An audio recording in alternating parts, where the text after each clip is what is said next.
next few moments, we're going to go through Eastmont yesterday, Eastmont today.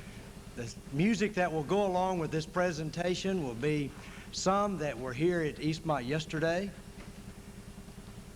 and some will be here today, and hopefully some of them's going to be here tomorrow to sing in that portion of it. But this is going to be all put together and carried out now by Mr. Phil Childers.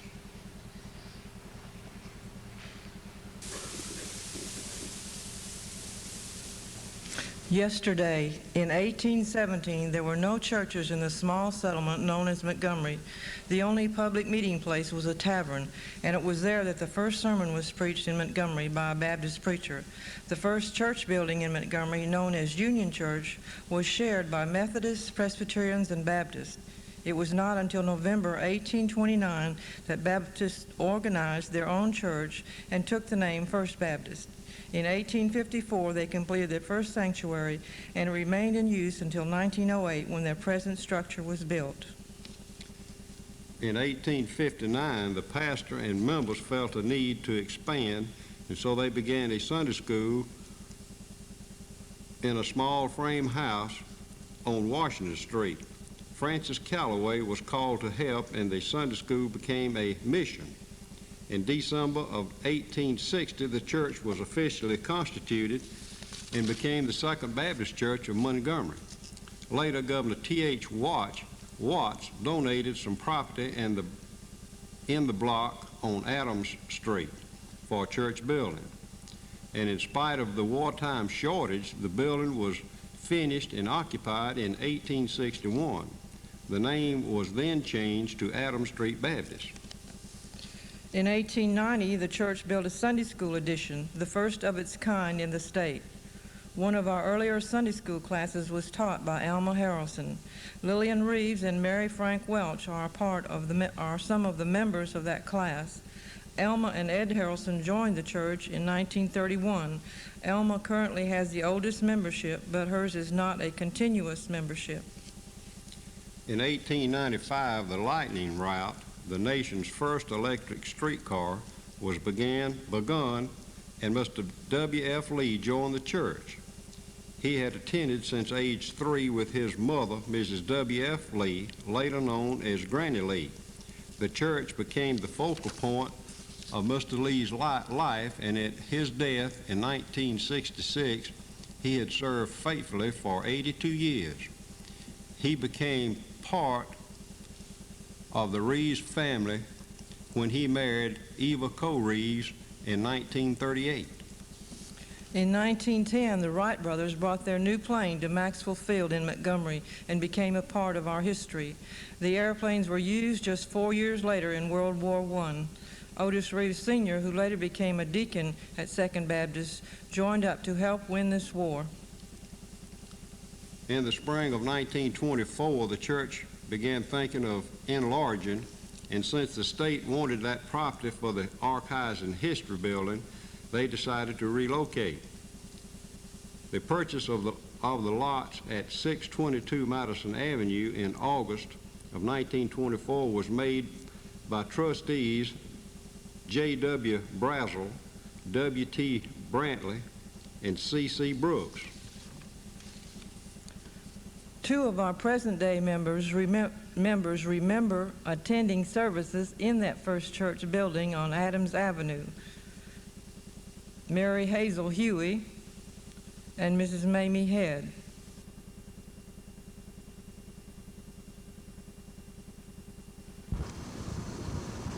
When I was 9 years old, my family had just moved to Montgomery. We lived on the corner of Pelham and Ripley. I was Mary Hazel McIver then, and I asked my playmates if they went to Sunday school. They said yes, at Adams Street Baptist, and invited me to go with them. I was so thrilled at being able to go to Sunday school. I remember it as a light-colored brick building, and we met for Sunday school in the basement. I went there with my friends several times before we moved to another part of town. I thank God for this church and what it has meant in my life.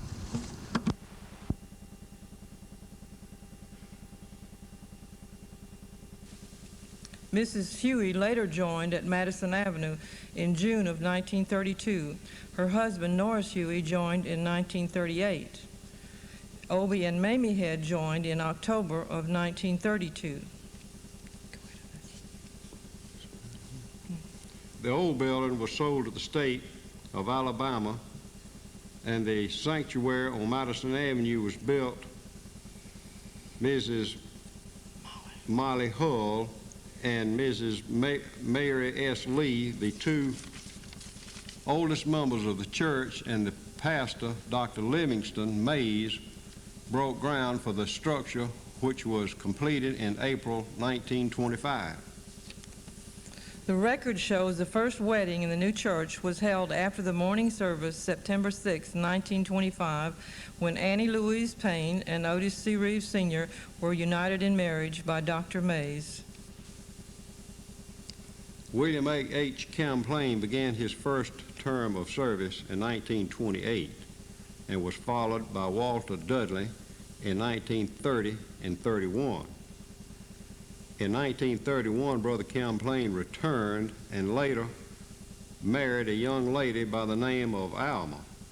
He retired from preaching in 1939 and in his later years returned as a member and attended there until his death. Other members joining at that time are Zella Dawkins Shuford, July 1933, Clara Anderson, November 1933, and Ruby Rowland, February 1934. Ruby also became organist that same year and continued in that position for 50 years, retiring in 1984. Also joining in 1934 were Otis Reeves Jr. and Sarah Mae Head. Carl Head joined in 1935. Reverend McCoy Bynum began as pastor in 1939. We do not have a record of his first convert, but Fred Dowdle was his last. Larlis joined by letter and Fred on profession of faith and was baptized by Brother Bynum on his last day of service in 1940. J.Q. and Vera Ishii also joined in 1940 and are the last of our 10 members with the longest membership. J.Q. became our first lifetime deacon. Brother John Coggan's first term of service was 1940 to 1943. Brother W.B. Wallace served as pastor for 1 year, and in the fall of 1944, John Coggins returned. His second pastorate ended in the fall of 1946. His daughter, Juanita Coggins Clement, and her husband, Bill, along with their daughter, Dawn, are presently members of our church. Many young men of Second Baptist Church entered the service in the 40s to help make the world safe for democracy, and many of the servicemen who were stationed at Gunter and Maxwell attended our church. Some of these decided to stay when they were discharged. George Bayshore married Betty Jo Harrelson. Jim Ellis and Roger Poole married the Burns girls, Barbara and Carol, and all decided to call Montgomery home. 1946 was a special time in our church. The mortgage on the Madison Avenue property was paid off, and Obie Head Sr. and Mr. W.F. Lee burned the mortgage contract. A revival was held at the same time, and former pastors were invited to the service. Reverend McCoy Bynum, W.F. Lee, Brother John Coggins, Brother William Champlain, Brother Walter Dudley, and the revival preacher took part in the service. In 1947, the service acquired a new secretary, Mary W. Brantley. She served faithfully in that position for 34 years, and for many years was the church clerk. Brother Lee Gallman became pastor in 1947 and stayed through 1950. Under Dr. Gallman, the Sunday school enrollment reached 748 with a record high attendance of 454. Kelly Johnson served as pastor from 1951 to 1953. Ewell Sexton was pastor in 1955 when ground was broken for the Lee Educational Building. A new kitchen and nursery facilities were also located in the new building. In 1957, our church library was established with Lurleen Rowell as church librarian. Brother Cornelius de Block became pastor in December of 1958 and presently holds the record for the longest term of service of 14 years.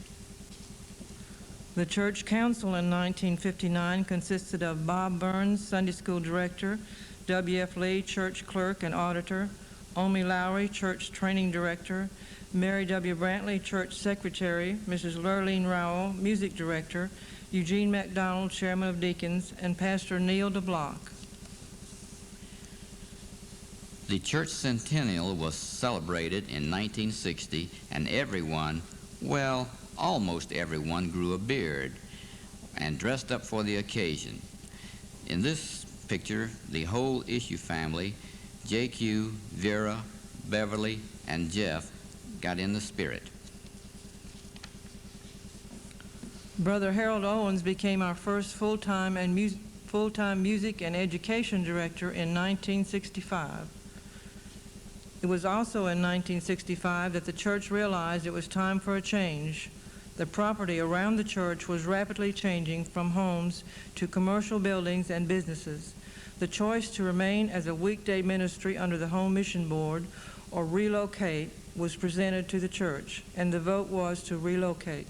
In 1966, the property was sold to the state, with Brother DeBlock, J.Q. Ishii, and Gene MacDonald closing the sale. With the guidance of the Holy Spirit and the feeling that Montgomery was growing eastward, 6 acres were purchased in 1966 on the Atlanta Highway, and this became a place of worship in less than a year's time.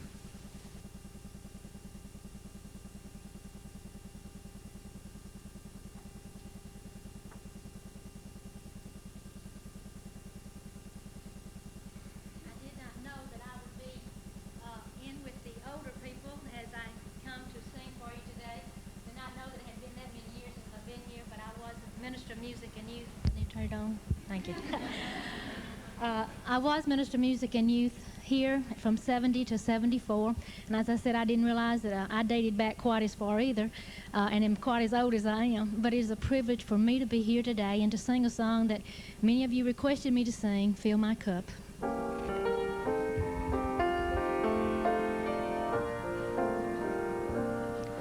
Like the woman at the well, I was seeking for things that could not satisfy.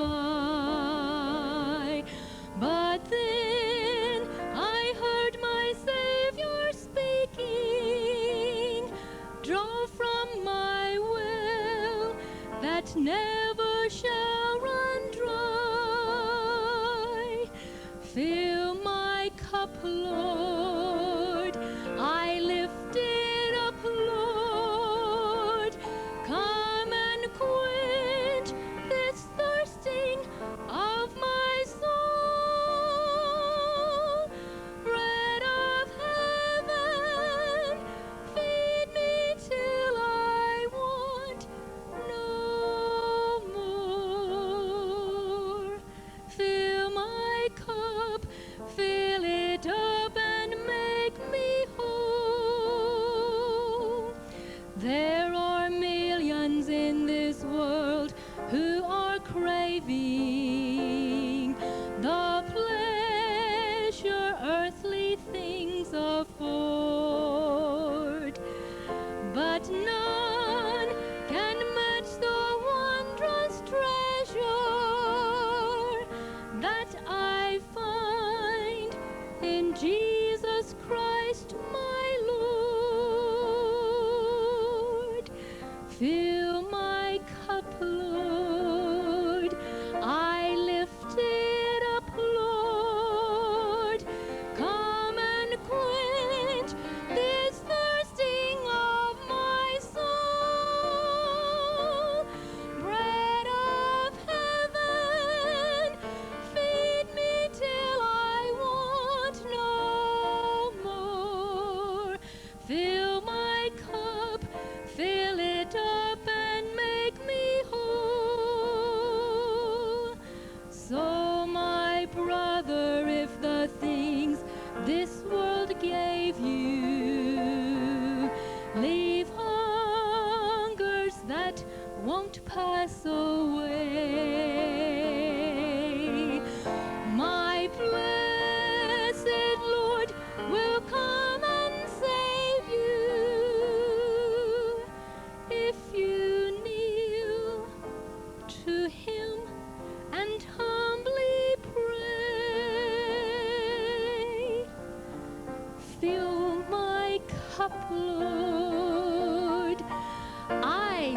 lift it up, Lord.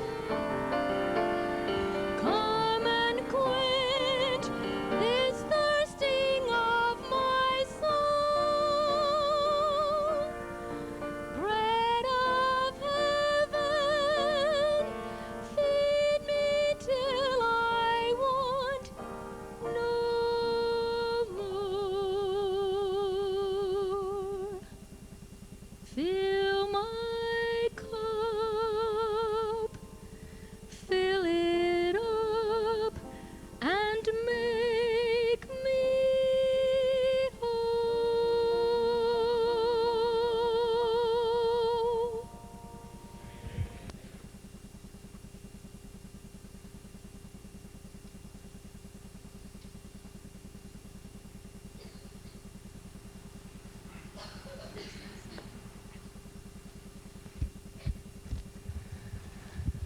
It's a pleasure to be here today, this afternoon, and this night, kind of just looking out here.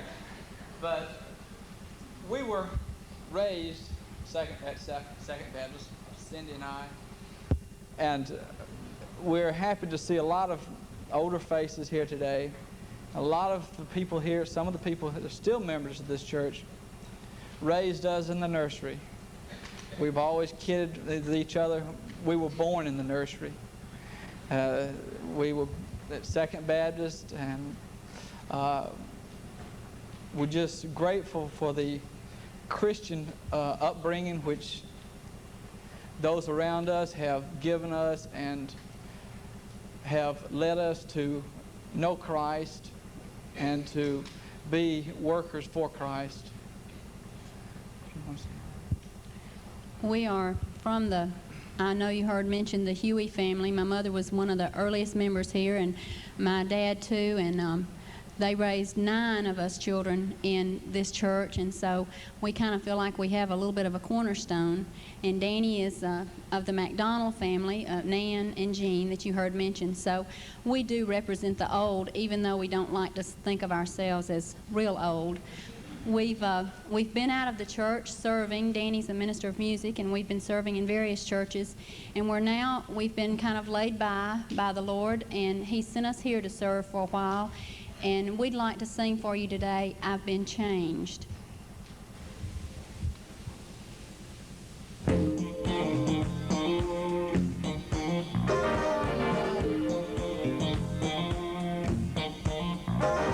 I've been to the river, I've been baptized, I've been washed in the blood of the Lamb. I've been changed from the creature that once I was, and redeemed is now my name. I've been changed, I've been newborn, all my life has been rearranged. What a difference it made when the Lord came and stayed in my heart. Oh yes, I've been changed. Though my sins were as scarlet, they're white as snow. I was bound, but today I am free. I was lost in the darkness, but now am found. I was blind, but now I see. I've been changed, I've been newborn, all my life has been rearranged. What a difference it made when the Lord came and stayed in my heart. Oh yes, I've been changed. Like the poor Hebrew children, I wandered long in a bare desert land to and fro. But I've crossed over Jordan to Canaan's land, where the milk and honey flow. When at last in His presence I stand above, He will wipe all the tears from my eyes, and I'll stand in His presence for flame, looking on beyond the skies. I've been changed, I've been newborn, all my life has been rearranged. What a difference it made when the Lord came and stayed in my heart. been changed. What a difference it made when the Lord came and stayed in my heart. Oh yes, I've been changed. I'm changed.